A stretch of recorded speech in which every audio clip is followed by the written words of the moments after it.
Okay, so I'm going to wait. We're going to do a Starseeds Twin Flame Energy read. And I want to wait to see when people are notified. I have been shadow banned. It's quite obvious.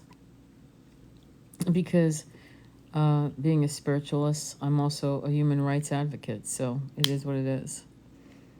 So I'm going to wait till people step in. We're going to do an energy read on the collective starseed and as well as the twin flame, which the real power twin flames are starseeds. It's a no-brainer. There are multiple aspects to the twin flame journey, but I would say all of the twin flames are starseeds. So, and that's going to resonate because it takes power of that level to go through a decision to separate. And that happened when you were made or soon after you were made, consciously understanding who you were, you know? And there's a difference, and this is really hard for me to find the words to explain. There's a difference between a concurrent incarnation. Bear with me on this one, because you would think, no, that's this. No, it's not. But there's a difference between a concurrent incarnation and a starseed twin flame separation of self. To have a concurrent incarnation. But what's interesting, hello all, thank you for coming. What's interesting about a concurrent incarnation is that you'll feel a different pull of energy when you're aware you're having a concurrent incarnation. Many of you, a starseed was made and has had incarnations on other planets and dimensions before they ever touched Earth. An Earth soul, or an Earth, what I call an Earthling, was made and has only had incarnations on planet Earth. That is the only incarnations they've experienced. Okay, that's the difference. Hi, Polly. Thank you for the question. That's the difference. And sometimes you can get really good answers on Google, and sometimes you honestly can't. In terms of having to face certain lessons here and now. What is the difference for... There's no difference in terms of lessons here and now. Earthlings, or to be honest with you, Earthlings, this is what I'm going to call them, Earthlings don't have a broad scope of experiences that is in their samskara impressions, and they're not going to have a sense of homesickness. The homesickness they're going to have is going to be clearly of Mother Earth, whereas starseeds have homesickness that they're fully aware, or when they're young, meaning they're covered over. They're not going to be, how do I put this so that makes sense? When you're awakened as a starseed, you know that you're homesick, not just for this planet, but planets are gone, or planets that are still out there. And you hope to God that you'll go back. You're homesick from incarnations of lands you've been on in this planet. Maybe you've had some amazing experiences in 3,000 years ago. And you get the essence of that time, you know what I mean? You remember snatches of it or good portions of it.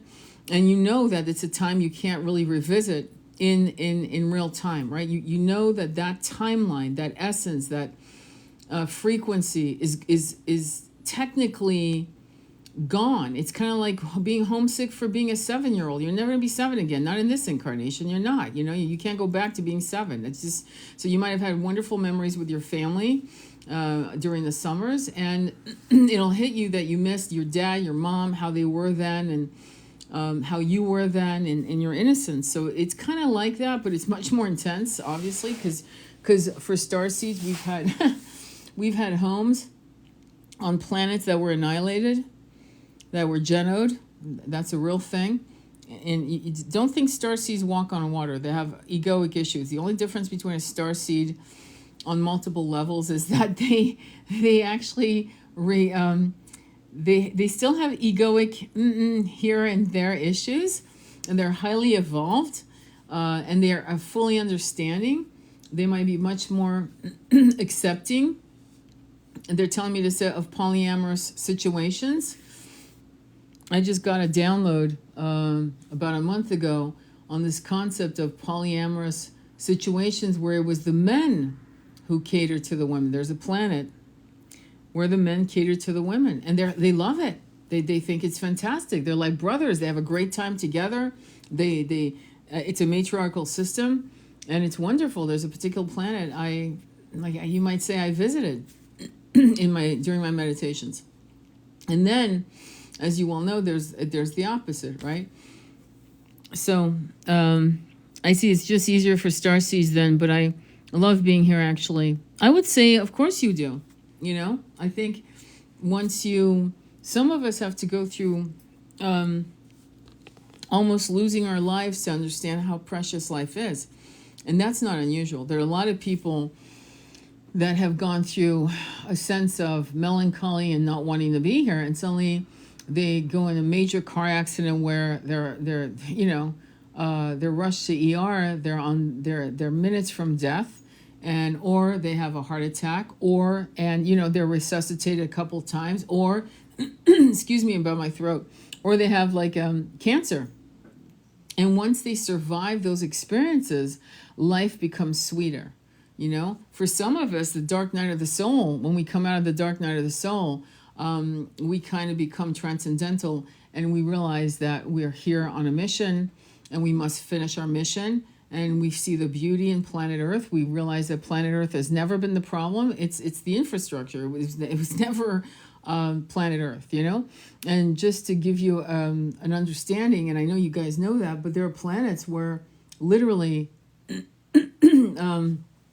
sorry, I'm coming down with something, but there are planets where there is no such thing as infrastructure. You can find land and build your dwelling, and your dwelling is beautiful, and no one's going to take it, and there's no property tax, and there's none of this malarkey, and there's a beautiful energy of bartering. It's very communal. It's very loving. Yes, people get angry, or sentient beings get angry in these different types of existences on different planets and so forth. But it's an easier. Listen, there's a reason why they say this is a hell of a hard, incarnation to come down here.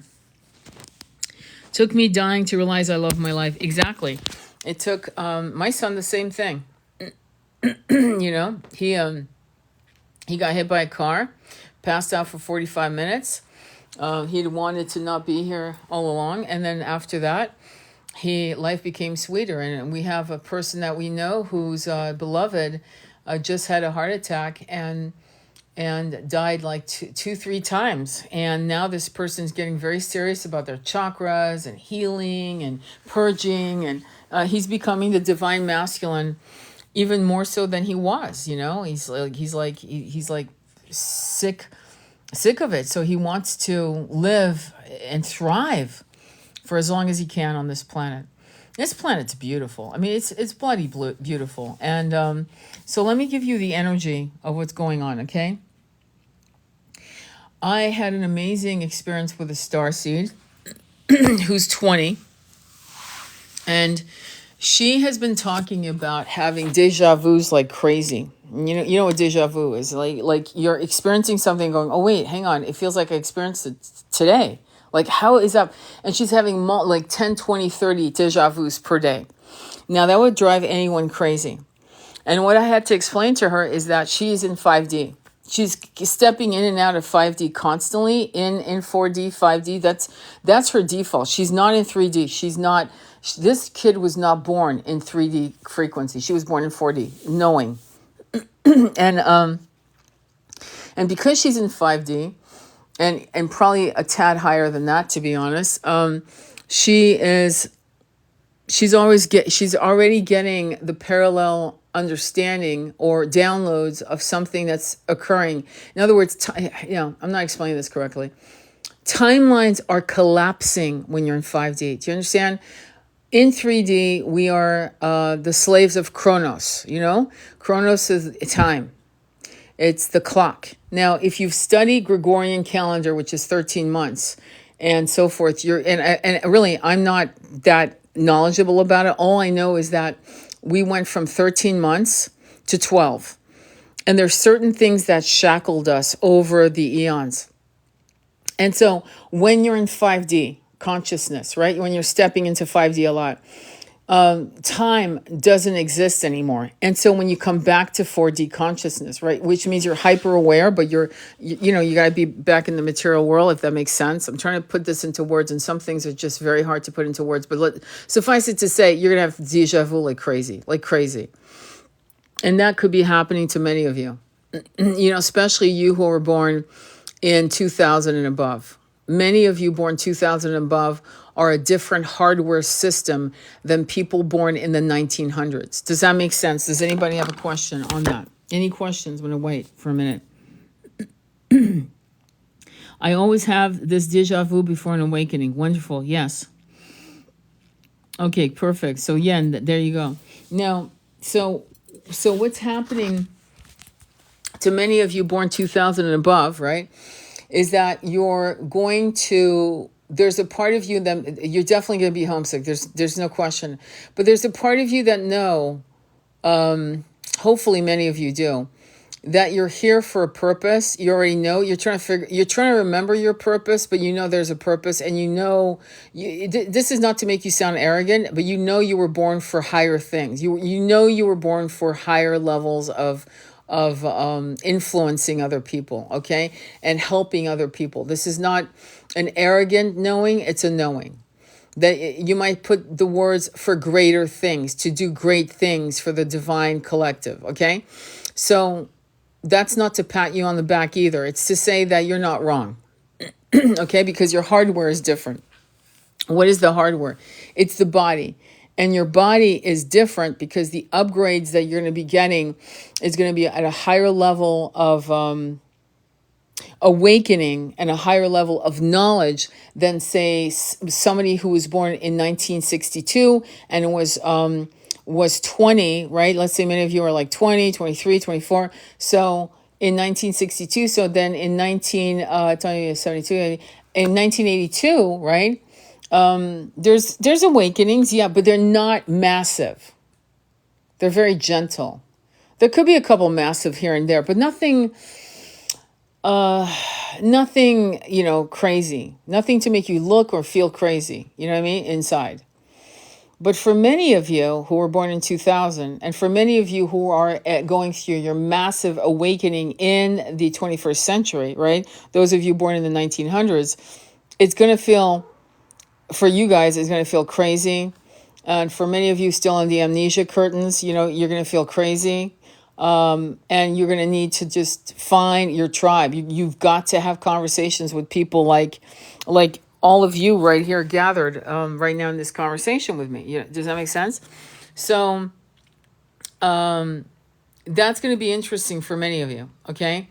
What else can I tell you? So now we know that you are probably going through massive things that are just unusual. The second thing that's very important is that many of you in the awakening stage, whether you're born in the 1900s or 2000, 21st century, are going to be attacked. There is this weird energy of being attacked, of bringing in weird things into your home or whatever. You may have paranormal activity. I'm not joking, okay? I'm talking to a lot of people around the country. This is happening. You might be seeing things, portals like opening in the sky. I'm not joking. I photographed something that was very unusual in the night sky, and one of my starseed buddies, one of my sisters from many past lives, sent me a video on portals. It was bizarre, okay? So there are portals opening. There are entities stepping in and out. You guys are very actively awakening. You are almost naked in the sun, and that is making you vulnerable to weird, malevolent energies that don't want you to ascend. And that shit's going to happen. So you need to be strong. You need to know you're not going crazy. You are actually on the threshold of great success, and that's why they're ramping up the negative energies. Does anybody have any questions? Does anybody want to talk to me about that at all? Okay. Let me see. Anybody else want to, any truth? Okay, good. So in the last week, because this is an energy reading, which I'm downloading, and I'm also gathering and marshaling all of what I've been seeing in the last, say, week, you're going to get a real understanding of who are your friends, who are your tribes, who you can rely on and who you can't. And it's fine. You're going to really, really understand who wants to be spiritual and who's full of shit. Okay? The documentary Love has had me very disturbed. I don't know what love is. I'm sorry. How to protect. I'm going through it now as we speak. Gotcha. I understand that. Discouraged is the part. The documentary Love has me very disturbed, discouraged. Okay, well, here's the thing. Stop watching shit, okay? It's very simple. Stop watching shit that's telling you that everything you're going through is X, Y, and Z, that stop watching things that don't raise your frequency right now in particular. What's going on in parts of the world, in the Middle East, isn't going to help you right now. It's messed up. For some of you who are at your most vulnerable, I would say you need to, some of you won't be able to look away. You're going to keep doing what you're doing. Keep doing what you're doing because that is your role. That's my role, okay? That's my role, to keep doing what I'm doing in advocating for human rights, okay? Some of you have other duties to focus on.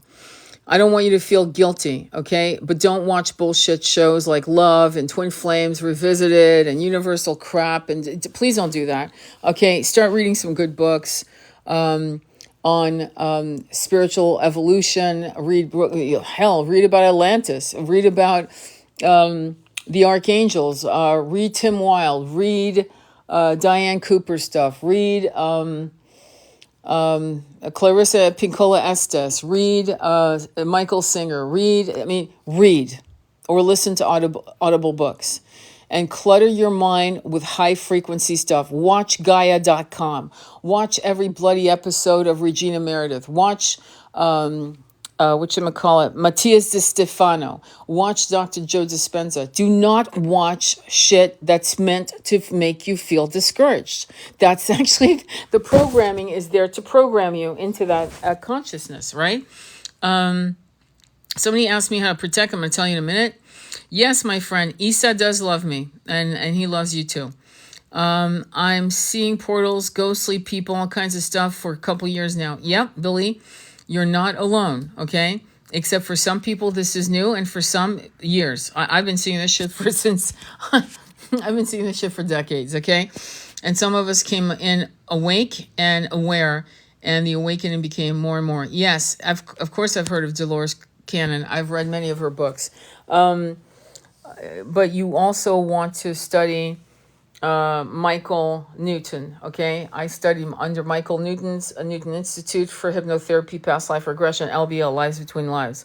So I've been studying a lot of these. Ruth Montgomery is an old teacher from the 1960s and 70s, and she's amazing. The book, Atlantis, The Antediluvian World by Ignatius Donnelly is probably still the best book ever written on Atlantis. There is no book better than that book. I'm not kidding. That's why it's still in print. That's why it's still being sold on the internet, okay? Still one of the best books ever. So we're going to talk about how to protect yourself because you've got malevolent spirits coming in. They're coming in during your sleep. They could be playing some paranormal bullshit in your house. I'm not joking. I'm being serious. You could have attachments. These attachments are almost bubbling up, and these are attachments you may have had in many incarnations, and now because your power is getting stronger and stronger, they're there to bring you down. Why? Because you're important. Because if you become empowered in your knowledge and you have more self-worth, and not self-worth in an arrogant way, in a very healthy way, then that means you're closer to the ascension. That means that you're clearing up lineage toxicity in this incarnation, the body and the bloodline that you embody in this incarnation, and other bloodlines you no longer, embody, from past lives, right? Because the reverberation of your power will, not just in this bloodline, but other bloodlines and vice versa. Other people will bounce back their healing into your bloodline that you currently embody. Does that make sense? So what's happening is that as this occurs, right? Yeah, the negative forces are gonna turn on the heat and start activating shit to scare the crap out of you so you can shut down. And by the way, that works because I see too many comments and I see too many people on other posts going, yeah, I was getting enlightened, I was getting this, and I was telepathy, and I started getting attacked or this and that, and I just got rid of all my books, all my tarot cards, all my crystals, and now I'm born again a Christian, right? Okay, well they want that because there's nothing wrong with being born again Christian, but there is wrong when you run from your enlightenment out of fear and you go to what is familiar. Does that make sense? Yeshua is probably one of the most perfect masters, and I'll tell you why. I had a discussion with some wonderful starseed feminines today. He's the most perfect master, ascended master, because he thought of women as equal. Okay? He saw them as equal at a time when we were thought to be cattle, number one. Number two, there's a mystery as to where he went the lost years of Jesus, right? Yeshua. I'm going to call him Yeshua because that's, or Isa, okay? And there is this concept, when you look at Yeshua, when you look at his powers, when you look at his irreverence to the status quo, when you look at his anger at greed, at injustice and all of that, and yet he is still loving and healing. He is, if you are a masculine, use Yeshua and look at the Gnostic Gospel and look at the Dead Sea Scrolls and study him in a real way. Don't just read your current, King James Version, like go beyond, right? And read, if you're going to get a Bible. I remember having one, I wish I'd never sold it. I had a Bible that was translated from the Aramaic and Greek. Okay, you want to go all the way back to that. So usually those Bibles are from the 1800s, and they can be affordable, believe it or not. Under $500, you can get a hell of a kick-ass large Bible. My point, though, is don't just read that. Read the Dead Sea Scroll, Gnostic Gospel, the Gospel of Thomas, the Gospel of Mary.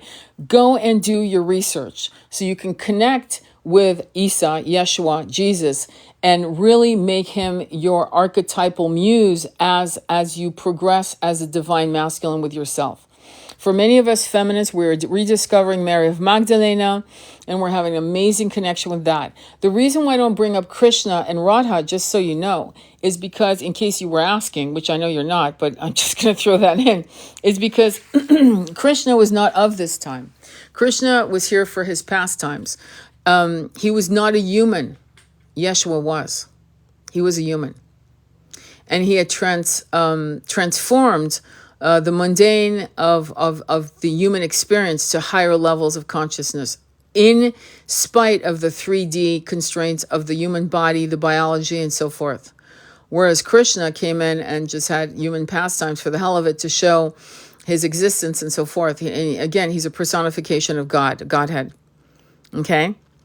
When I think of Buddha, okay, knowing him as Siddhartha, I see a man who was very rich, a young prince, very beautiful, very rich, married to his beloved, and had a child and left to become enlightened, which twin flames do that. Twin flames separate, okay, to become enlightened, to grow.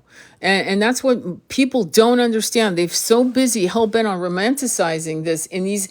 Yes, it'll be romantic on the other side, in the other veils, on the other dimensions, absolutely. But in 3D, it can't always be. If you look at Yeshua and Mary Magdalene, right, in my belief, my humble belief, which is actually documented, theologians understand and agree, they were beloveds, okay? So the point is that you can see the problems they had. They went into separation. They were forced by the universe to be in separation, right? And to be quite frank, they were twin rays, and still they had their problems.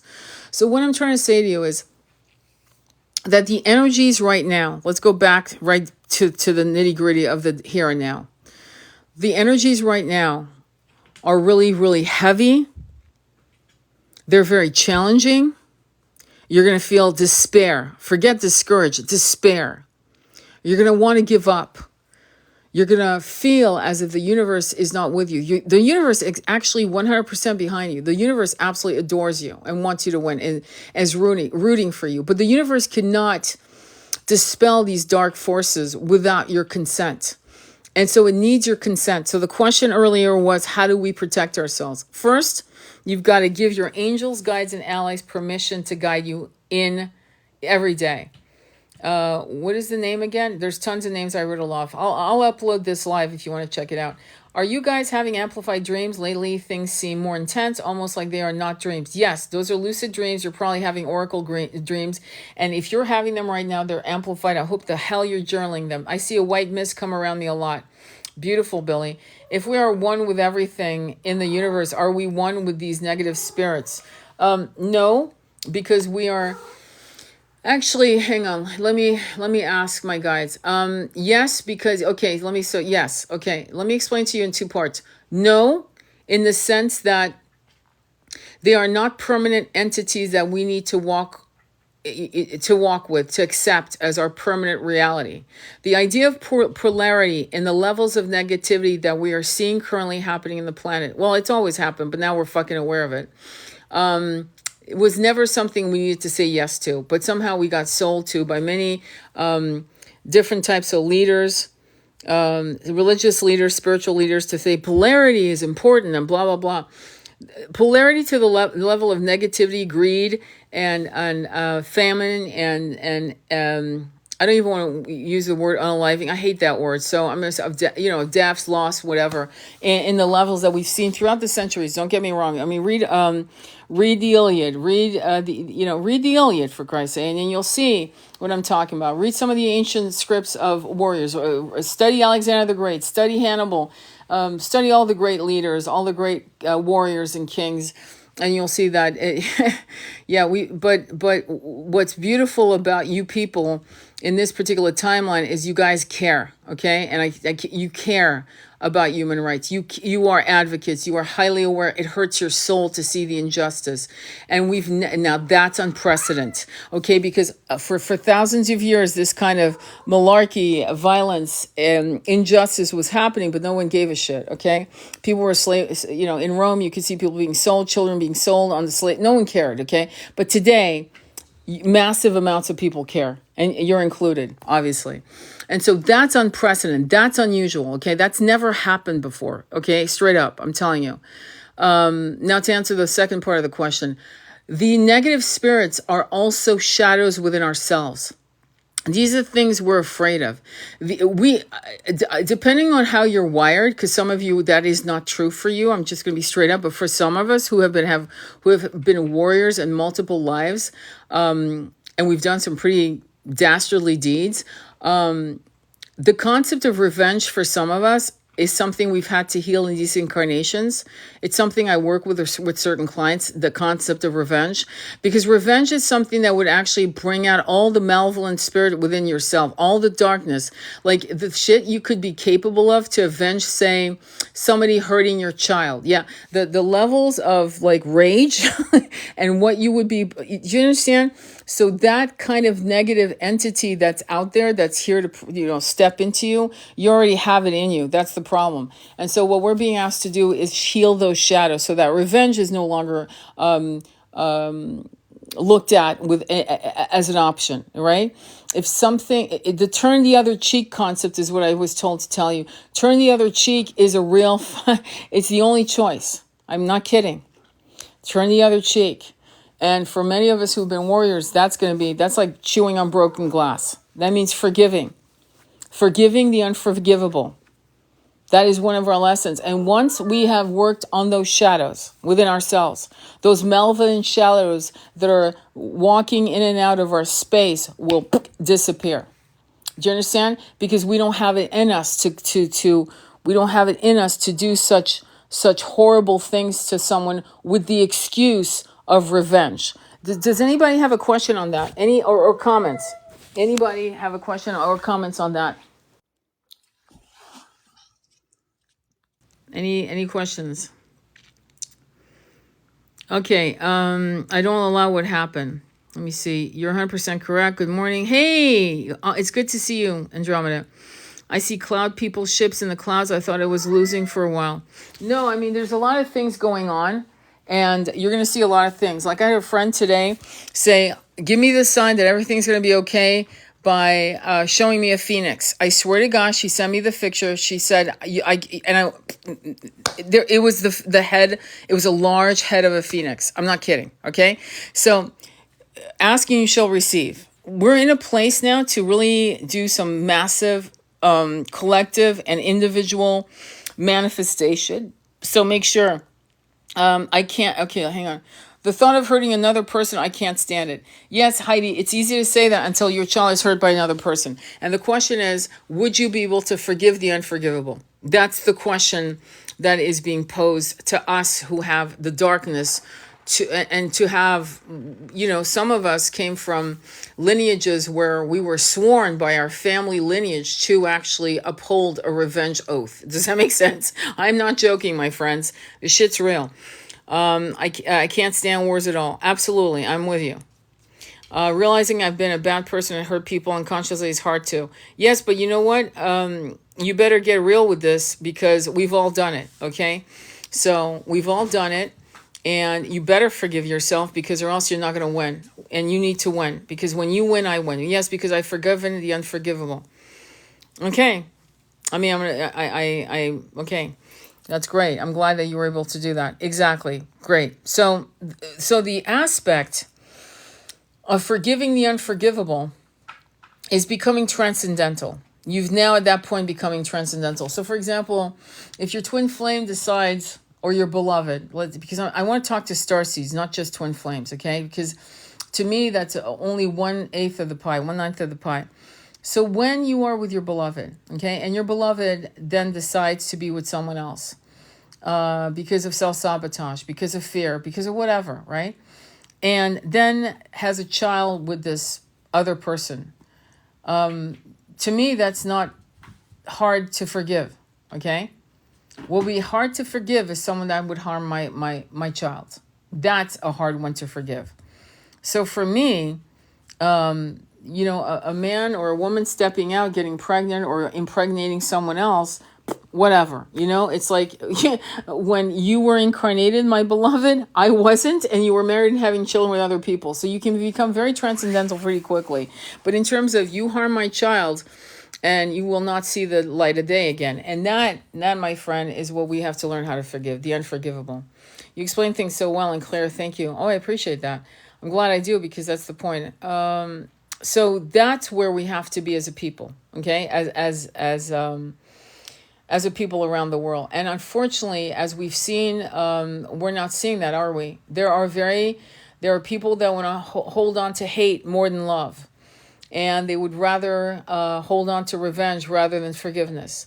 And in the last, say, 120 days, we've seen things that I don't think any of us thought we'd see at all, okay? And we have been challenged since the lockdowns. Since 2020, when Kobe Bryant lost his life with his daughter on the helicopter in January 2020, that was like, it was like a sign from the divine saying, hey, buckle up. It's going to be a bumpy ride.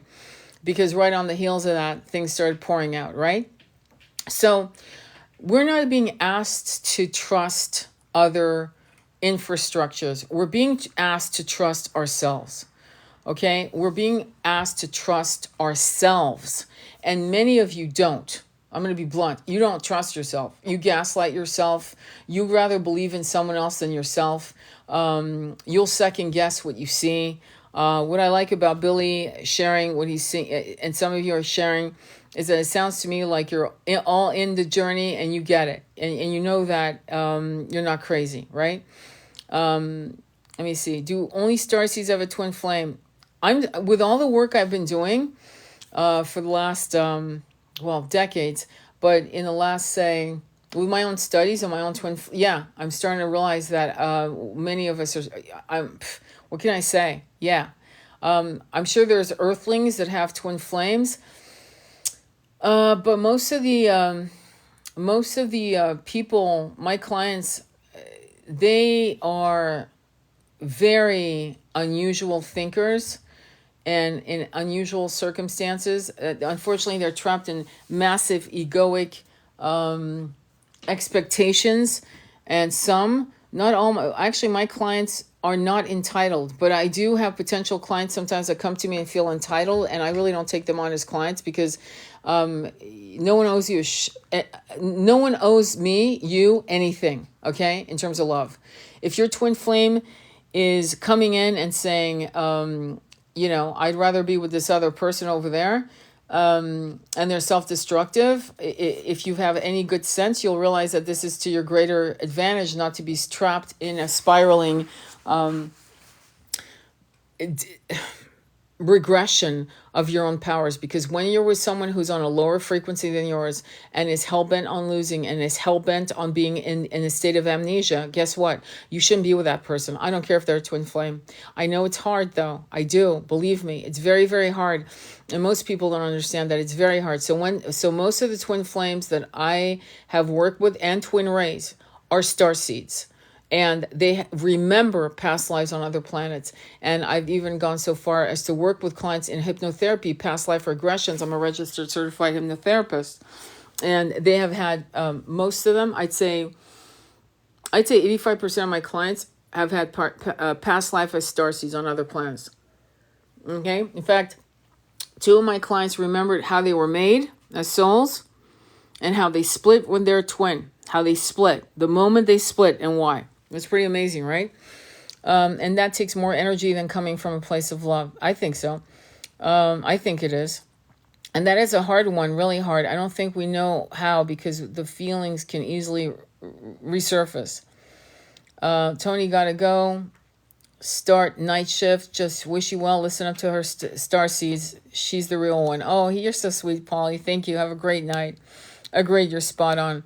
So... You're right. That's awesome. So the energy right now. So let's go back to the energy because this is really, really important. I really need you guys to listen up. This is really big deal. Okay. I need you guys to understand that if you feel like you're being attacked, it's not the universe attacking you. The universe has your back. There are malevolent energies. This is a spiritual war. It's a real thing. And if you're being attacked, woo, wow, guess what? You're scary badass because it means that you are fucking amazing because they would not waste their time on you if you were a loser, if you didn't have the knowledge and the power, if you weren't coming into massive awakening and empowerment.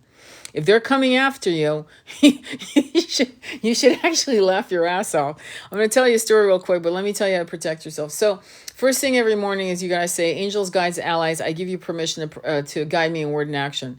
Second thing you're going to do is work on your chakras and say each chakra, root to crown. You got 9 somatic chakras. You're going to say, thank you, thank you, thank you. It's a no-brainer. You've hit the snooze button. You've rolled over. You've said...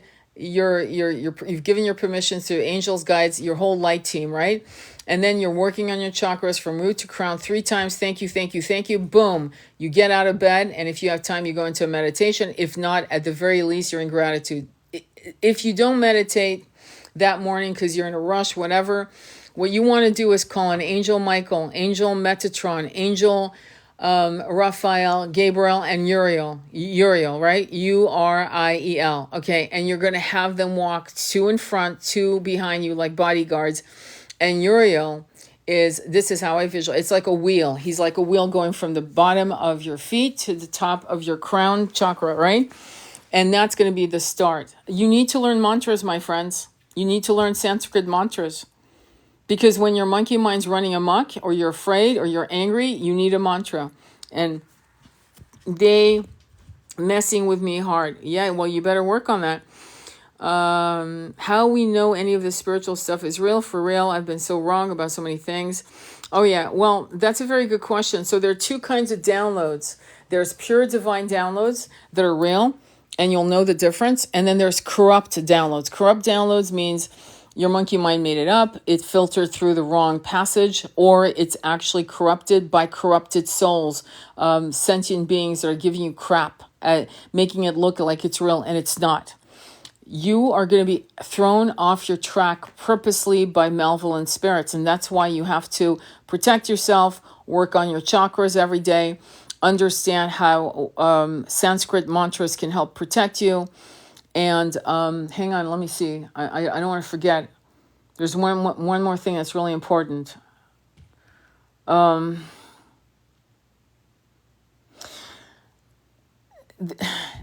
saging aspect is going to be important. There's another thing going on that you have to be careful for. Where you put your mirror. Now, I was working with this starseed, this young girl, and she had the mirror somewhat facing the bottom of her feet. You never want the mirror facing you in your bed, because you're opening a portal. Okay, I'm not kidding. Mirrors can be portals, especially if you're a powerhouse. Okay, so if you're gonna buy, don't ever buy used mirrors unless you've actually saged the shit out of them. I'm not being funny. Okay, I'm being real here.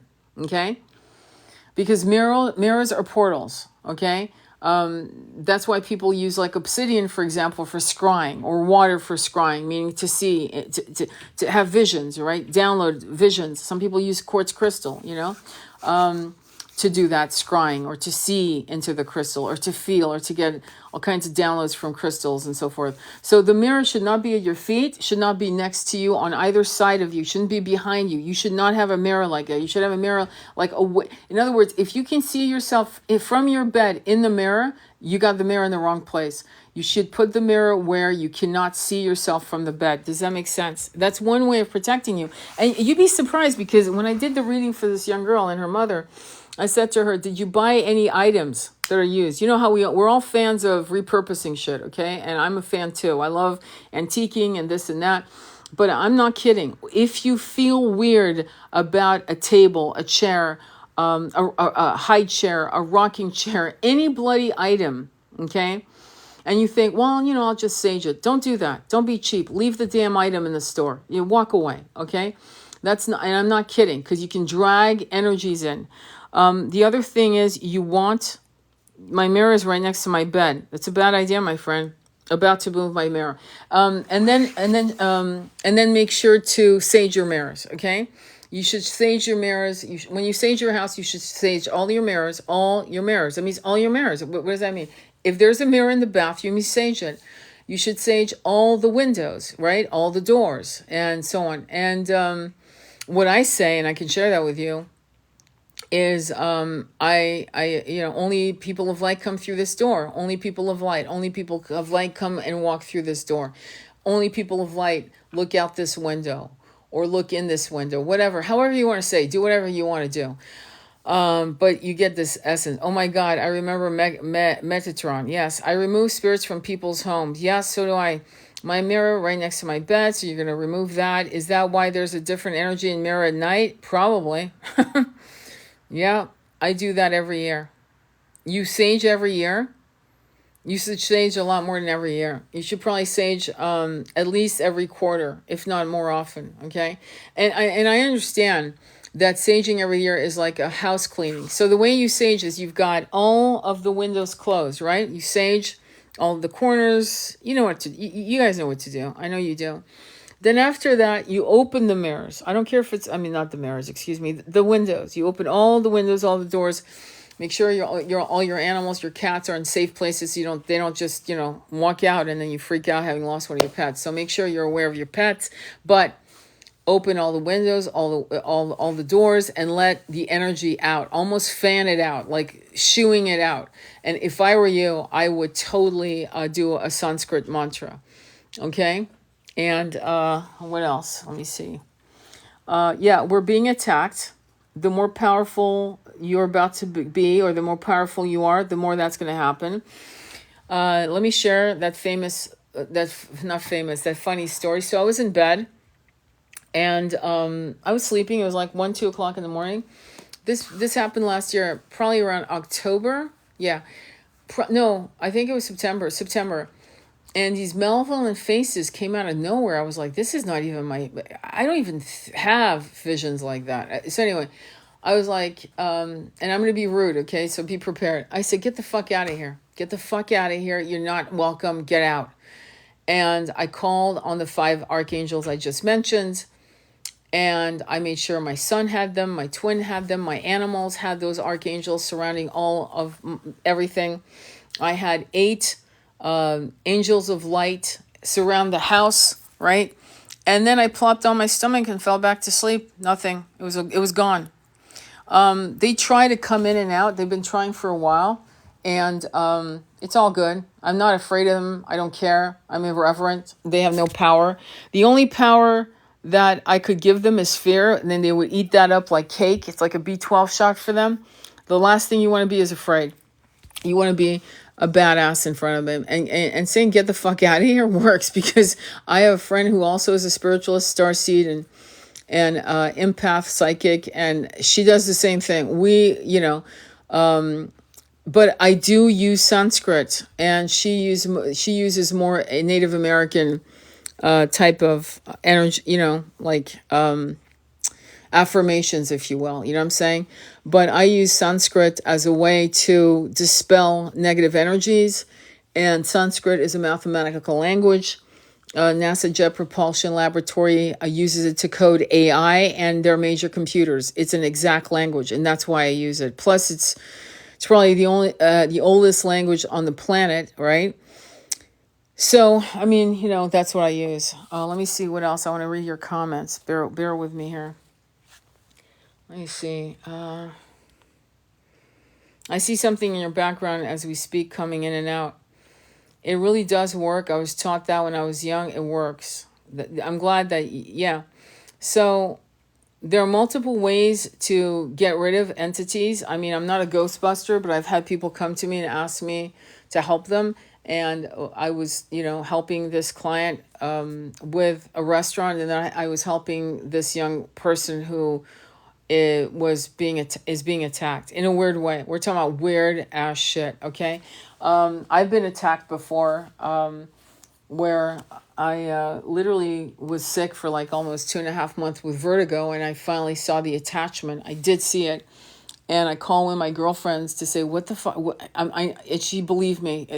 See, if you don't have friends that believe you effortlessly like that, you should be able to call a friend and say, this is happening to me. What do you advise? Because you might be on the edge of fear, or you might be in fear. If you don't have a friend like that, you better find yourself some friends like that, okay? You don't have time for people that don't believe in anything but, the Happy Meal and Pepsi Cola life, okay? You've got to get real people in your life. But anyway, so I called her up and said, well, what do you think? And she said, well, you should do X, Y, and Z. And it dealt with a famous avatar. His name was Mer Baba. And she gave me some, and I just started doing it. It took 48 hours, but that entity finally left. So this shit's real, okay? It's not The Exorcist. You're not turning your head and doing a 360 with your head, though I'm sure that could be possible, but certainly, typically what it is an attachment. Typically it's based on a weakness, an illness, self-loathing, self-harming, addiction, you could sometimes it's none of these things. All it is you're not sure what you're navigating as you become more and more awakened, and fear comes into play because you feel like you're walking on quicksand. Does that make sense? So that's going to come in, and you need to know that's kind of, I wouldn't say normal, because we don't want to normalize this. Let's not act like this is okay. It's not, but let's just say that it's one of the signs that you're closer to your full awakening than not. And it means you're on the right track, or else they wouldn't bother with you, okay? Though I have to say there are people that are very drug addicted, this and that, and they do possess those people. They do attach themselves to those people. But for you guys, we're talking about you, Starseeds. We're talking about you who are awakened, you who are doing this work. Then know that you're closer than you think to your end goal. Okay. Let me see. I figured out I had problems from old used books. Okay. I call my friend all the time. Everything felt lighter after that. Yeah. So, yeah, it's going to be weird, okay, this year. The Lionsgate's going to be even more powerful than it has ever been. It's going to slam many of you. So get prepared. Lionsgate is August, okay, during Leo season, okay. So Lionsgate typically is tough, but this year it's going to kick your, from here to Hong Kong. So get ready. That's something I'm being told to tell you. And the way you get ready is you get ready now. You get ready right now with your spiritual practice, with your saging, with your chanting, with your meditation, with your working on your chakras, You definitely want to work on, once you master the 9, then learn about the 12, which is the Earth star, the causal, the star gate, and oh God, I keep forgetting the other one. Let me remember the other one: the causal, the Stargate, and there's another one. I'll have to. Anyway, there's 12, and I'm not working on that. I'm working on just the whatchamacallit, the 9 somatic. That's what I really work on. But I'm getting more and more into these other. I'm addicted, using what's happening with me. It already has a crazy ride already. I know it's just going to keep coming.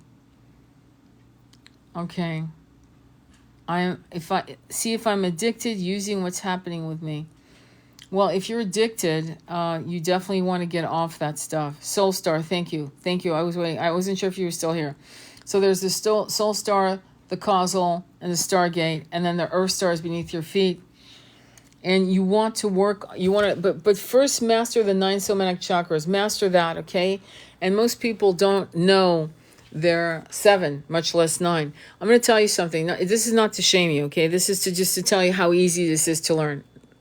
My son at 8 could draw the 7 chakras, and he had all the right colors, and he was 8.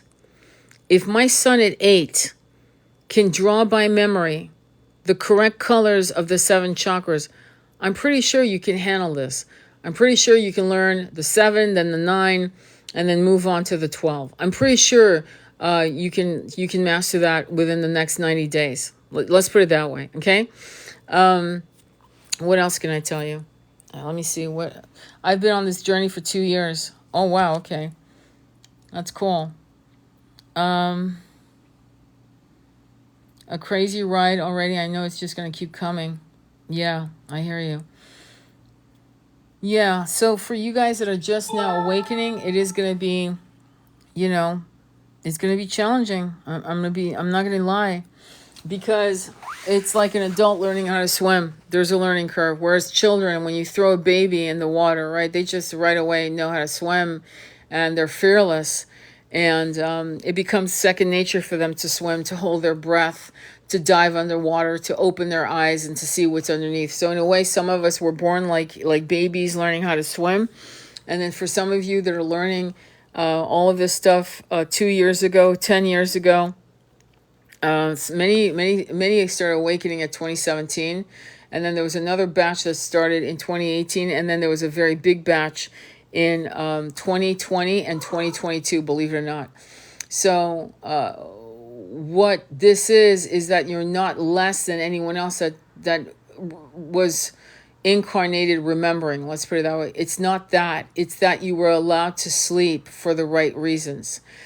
And the right reasons, it was for your own protection. You needed to be in the trenches. You needed to work 9 to 5, whatever you guys were doing, right? Whatever your life was in 3D, you had to be entrenched and be all about that, so that when you awakened, you would have massive contrast of that life and the new life you're co-creating with the universe. And the knowledge that you have quite often is no less than someone who was born awakened. It's just that you're going to get massive downloads like overnight. It's kind of like Lilu, if you've ever seen, is it Lilu? I forgot her name. Lilu in The Fifth Element. Andromeda, do you know that? I forgot her name again. Am I correct? Is it Lilu? I found out a lot of this when I was 5 years old. I hear you. So what I'm going to say is that in the next, it's Lilu. Okay, so it's Lilu in the movie The Fifth Element. So Lulu, no, it's Lilu. It's Lilu. It's not Lulu. It's Lilu. So it's so check out the movie, because you'll see. She has to learn all this shit like in hours, okay? And she does.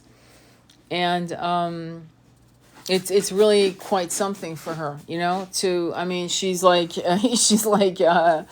what if she's going to save the planet, basically. She's going to save the world. Check it out. It's a hell of a good movie. Any other questions? It's Lulu? Okay.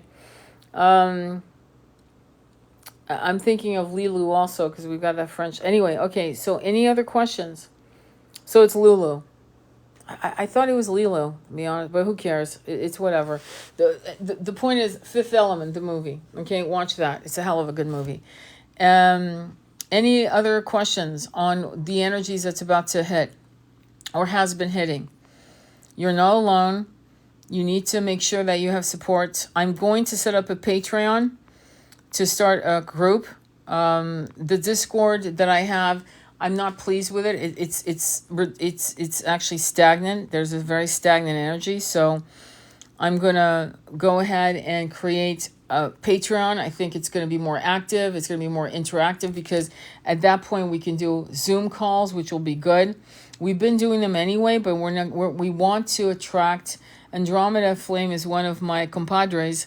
And I've got Shay, who's also the Shaded Alchemist. You definitely follow Andromeda Flame. Follow Shaded Alchemist. These are powerful women. They're badasses. They're amazing. And go ahead and, if you're not following me, follow me. And go ahead and when we get the Patreon going, it's going to be very affordable. And we're going to start the ball going because I think we need more of an interactive community. And I can commit to like 1 hour a week in a Zoom call on a chat for like an hour. And maximum, I won't do more than 90 minutes. I just won't. Let me look at what you guys are saying. How late have you known your gifts? Okay, first of all, I don't call them gifts. I call them tools because gifts... is no offense. For me, it's a word that strokes the ego. And so they're tools that I access. I'm also a conduit. So I am a conduit to other light beings, right? And they use my throat chakra as a conduit. And I'm a servant to that. And they're just tools. And they're tools I've used throughout my incarnations in multiple realms, not just planet Earth, but other realms. Vax will block some people's growth. You're asking me, will block some people's growth? I think so. I don't know. I'm not going to start judging people who made that decision because unfortunately some people were forced to make that decision, to be fair. I was lucky. My son and I, we never went for that because we were probably in a position where we weren't forced, and even if we had been forced, to be honest, we weren't going to do it. So, but some people were like, they had no choice. Their backs were to the wall. It was that or being homeless, okay? It was that or not paying the rent. So to be fair, there is a way. I know that for a fact. David Icke talks about it. A lot of people talk about it. There are a lot of ways for you guys to heal yourself energetically, cell renewal, and so forth. What if we are people who see energy or whatever, but we sense something is up? Sweetie Pie, we're all sensing something is up. And it's going to, it's crazy. We're all sensing something's up, okay? I don't know I don't think I'm answering your question, to be fair to you, but what should we do, watch, do? Well, I talked about it earlier. Jennifer, thank you, finally a Patreon. I'm glad you're supporting that. So I'll let you guys know on a live, and I'll let you know once it's up. You have no idea the shit I've been through in the last 3 weeks, and we're all going through it. We are getting our butt slammed by the universe. There's no doubt. You might have pain in your body. You might be exhausted beyond, like you don't even, why am I so tired? You're going to need to rest, man. You just need to try to be kind to yourself. Don't push yourself beyond what you need to do. Okay, that's number one. So what you should watch is Gaia.com. Gaia, Gaia, Gaia. Watch that. Read Audible books from Michael Singer, Michael Newton, Regina Meredith. Watch her. Go on YouTube. Watch her interviews. Watch Matias De Stefano, Clarissa Pinkolos Estes, Woman Who Run with the Wolves, The Untethered Soul, The Surrender Experiment, The Journey of Souls, what else? Dolores Cannon, Zachariah Stitchin on the 12th Planet, You guys need to bone up on some shit. You just need to like literally rip down some stuff, buy 10 books on Audible. I'm not joking. And stack them in your reading list and take walks, hikes, do your laundry. Just start. No, I know you guys are going to laugh. Brainwash yourself out of the rhetoric you've been brainwashed in multiple incarnations on this planet. Not just this life, but many lives, okay? Heading to bed. Thanks for sharing all your knowledge. Thank you. I'm starting a healing center in my town. Fantastic. Congratulations. That's great to hear. I'm really happy you're doing that. I second Gaia. Yes. I love Gaia. Great channel. It's the only shit, honey, at my brokest, when I was broke, when I was like going through, I was chasing my shaman and chasing knowledge and chasing all of that. That's the one thing. I might not have had rice and beans, but I had Gaia.com. Let me tell you, that's how important that. I've never had it get shut down. I always had it. So that is probably the most important investment you can make. And then Audible. I have had Audible since 2014, and I must have about over 200 books that I've bought. Plus I've got books on my shelf, just like you. Sometimes there are books that I buy on print and on Audible because I want to go through the whole process. So anything else? We are going through massive healing, and we're going to deal with some attacks, and you're just going to have to just hopefully take some of the advice I've given you. I know it's working for me. No one's fucking with I've got no paranormal activities here at all.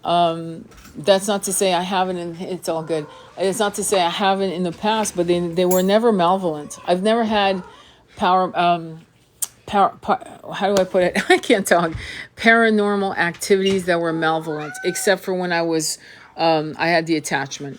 And that attachment, I think, might have happened when I was sick and I'm my most vulnerable, but I honestly do not feel like I had, because whenever we had problems in the house, if there was a fight, and like my husband and I would argue, whatever, him or me would sage the whole house and outside the house. I'm not kidding.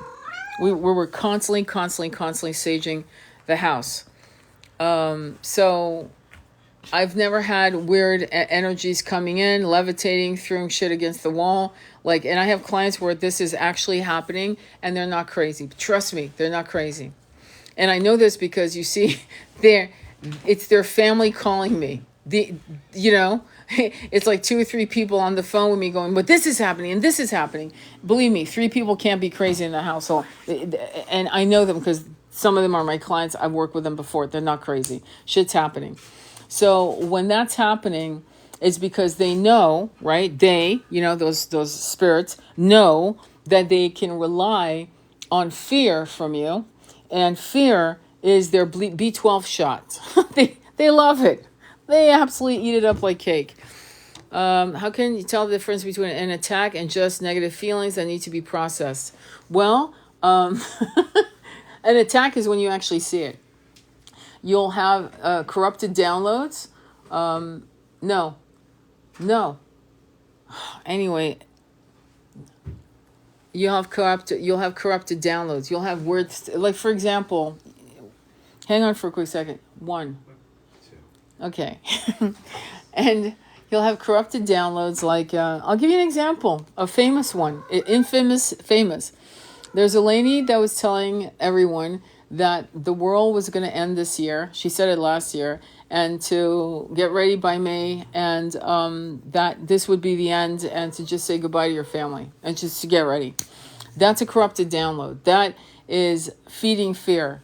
And I'm not laughing in that way. I'm laughing because I'm seeing something else happening here with my cat. But that, how do I put this nicely? Because there's no nice way, but let me try to gather and marshal my thoughts. When Atlantis fell, to give you an idea of spirituality, and there was no warnings from light beings. It was common sense that things were going to end. But I don't think any of us knew it was going to end that way. We didn't think the deluge was going to happen. Do you understand? it didn't occur to us that the end was coming. I think some people felt the energy, but it just, the deluge happened, and I think many were unprepared. Kind of like what happened with Pompeii. Many people were unprepared. They didn't believe. And when something is about to end, I'm being told to say there's no warning, because there's no kindness. And the last time we ever heard of a warning in the Old Testament was Noah, and he had plenty of time to build a boat, and so on. So the ones of us who need to drop our bodies will drop our bodies, and it'll be very soft. But nothing, the end is not happening the way you think. It's the end of the world as we know, but it's the beginning of a new world, a new earth. It's portals are opening. And I just talked to, some of you have just stepped in, but I talked about the sky showing portals, fissures, like lights coming through in weird ways that it can't be explained. It's not cloud formation. It's none of that. It's different. It's in the sky. It has nothing to do with clouds. There are no clouds. Okay, the clouds are either above or around it or whatever, but the sky has these interesting like cracks, as if we're going through portals of a new earth. And we know this. We've been talking about this for a few centuries. And there are people that will actually co-create for themselves a Mad Max situation. And as long as you feel worthy, and as long as you feel love for yourself, and as long as you're not in a place of absolute abject fear, you're gonna be fine. You know what I mean? They've been showing me this image, and I'm gonna share it with you guys. For the last 5 years, they've been showing the following image of a person that looks like a monk. It could be a woman or a man, but I can't tell. There's no hair. They're bald. And they're sitting cross-legged at a tsunami, a massive 200, 300, 400-foot wave. And they're sitting at this cross-legged. Their back is to me. I see them through this lens. And they're not looking at the wave. They're in meditation, and they're very peaceful. And there are two endings that I see. One is that they prepare to drop their bodies in the right way, is one, scenario. The second scenario is that they're such in a place of trust with the universe that the waves suddenly scatter into, say, a vaporous mist. And there is no wave. It was an illusion. And so whatever we are supposed to face, we have to face it with fearlessness. And what's interesting about people who have faced stage 4 cancer, near-death experience, being in a car accident where they almost lost their life, having a heart attack, coming back from that, or a stroke, coming back from that, and so on, is that this is a reset of the person's consciousness, and suddenly death is no longer something to be feared, but death now becomes an advisor, a companion, a friend that says, if this was your last day on earth, are you with the person you want to be with? Are you doing what you want? Are you living where you want to be? Are you being authentic? And for many of us, this is not going to happen overnight. We're not going to be able to be as authentic and in our element right away. But what the question begs is, if you're not there, how can you prepare to live your best life? And so when that happens, the universe will help you in retooling your life so that you can be in another country, or be in another state, or be in another dwelling, be with different people, create something that makes you feel like you're thriving, so that you are living your best life, your most authentic life. And so it's not asking you to have all of these elements like today in the next 24 hours. It's asking you to say, okay, the answer is no, I'm not. If death being my advisor, no, I am not living my most authentic life. Okay, so let's plan it. What should we do first? Well, I'd like to do X, Y, and Z. Let's do that. And then the universe starts kicking in to help you. And when the universe blocks you, no one's asking you to quit. But when the universe is blocking you, it's asking you And you have to assume it's asking you, do you want this? How badly do you want that, right? Or it's a no. And you won't know if it's a no unless you try, and you realize, oh my God, this is a mountain I can't climb. I keep sliding off the side of the mountain. Okay, no, okay. So it's a no. And then you go, okay, well, let me continue my journey going east instead of north. And then boom, things just start. It's like synchronicities, one thing after another. It's almost like the universe is rolling out the red carpet and going, you're here, you're on your path, you're on your way, you're doing great. And making death your advisor is a wonderful way of co-creating your most honest desires. Your desires are not wrong as long as they are pure in heart. They also include the greater good and so forth. Fear as your ally, making fear your ally, is saying, I'm afraid.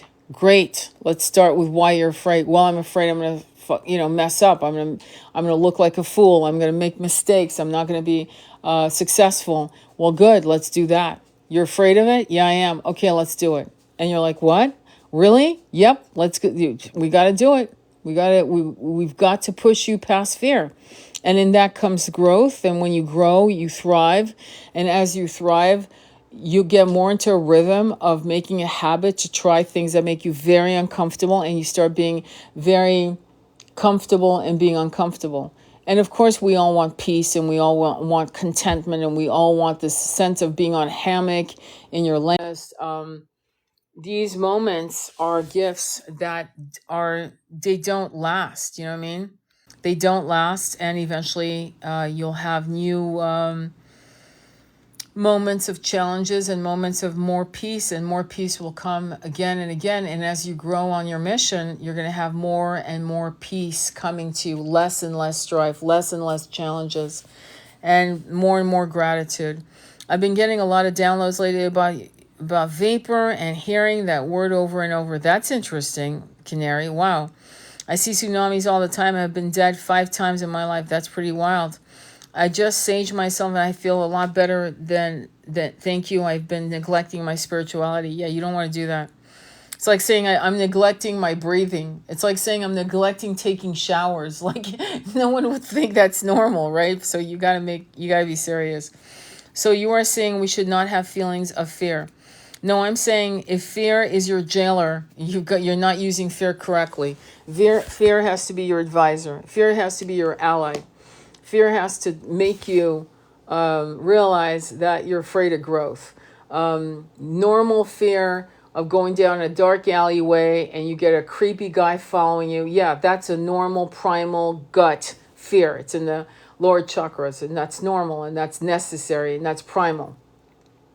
Fear of looking like a fool public speaking. Yeah, that's not a good idea to allow that kind of fear to continue. Fear of learning a third language, second, third, or fourth language. Fear of going out and reading poetry on stage. And fear of... there's so many things, right? I'll tell you one fear I'll never do, just to be transparent. I'll never jump out of a plane, ever. Never. I won't. With a parachute, with someone tethered to me, I'll never do it. Because something happens to my heart chakra, because I had a heart attack years ago, where my heart can't take it. It's a physical, it's not that I'm that afraid of it, because I've jumped, I used to hang glide in the Bahamas, so clearly I'm not afraid of heights, but there's something about the level of velocity of falling, because I used to have a lot of falling dreams as a kid. But I remember doing a falling thing with a roller coaster that was really high, and it fell really fast. And my heart, I was, oh fuck, I'm going to have a heart attack again. And my heart just seized. And so because of that, and because I got shit to do, I'm not going to jump off out of a plane with a parachute. But, maybe in 2 or 3 years, that might change. I don't know. But right now, that's one thing. It's not because I feel stupid. It's not because I feel anything. It's because I'm responsible to people who love me, and I don't want to put my heart and test it to that level. At least not yet. I don't think I'm ready yet, but I may be ready at some point, but definitely not yet. because of the health issue I had before. So I hope that answers. Yeah, healthy fear versus indoctrinated fear. Yeah, and fear should make you grow. Okay. Now I will tell you the story that's really cool. There is a woman who is a Chandler who actually jumps out of plane purposely because it scares the shit out of her, and she does it to not be afraid. I admire her. I think that's badass. And if I could do it and know that my heart is solid, I would do it, to be honest. And I'm frustrated too because I've hot air ballooned. Like I said, I've paraglided. You know what I mean, all of that. But I just don't. I'm waiting. I think I'm waiting for my heart to tell me, yeah, you're ready for that. And then at that point, I would actually consider jumping out of a plane with a parachute to actually get rid of that fear. Because in a way, I see it as an exercise of dropping your body. You know, when you move on and you let your body go and you've decided to, you've lived enough years here.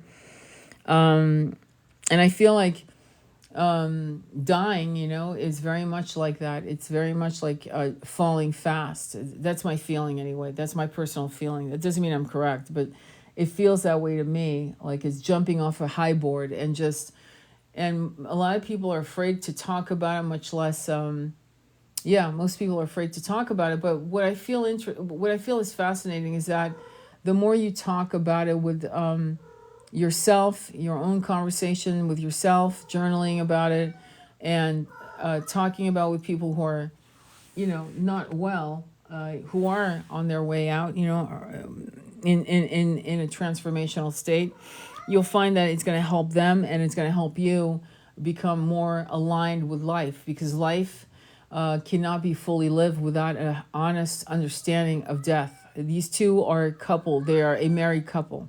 You know what I mean? So that's amazing. That's the only reason I would. I hear you. I will do it also, but I parasailing in Mexico. Yeah, parasailing is fun. Parasailing had me like giggling so hard I was crying with joy. Parasailing's amazing, and that's a good. You know, it's a good starter. All right, what else? Any other questions?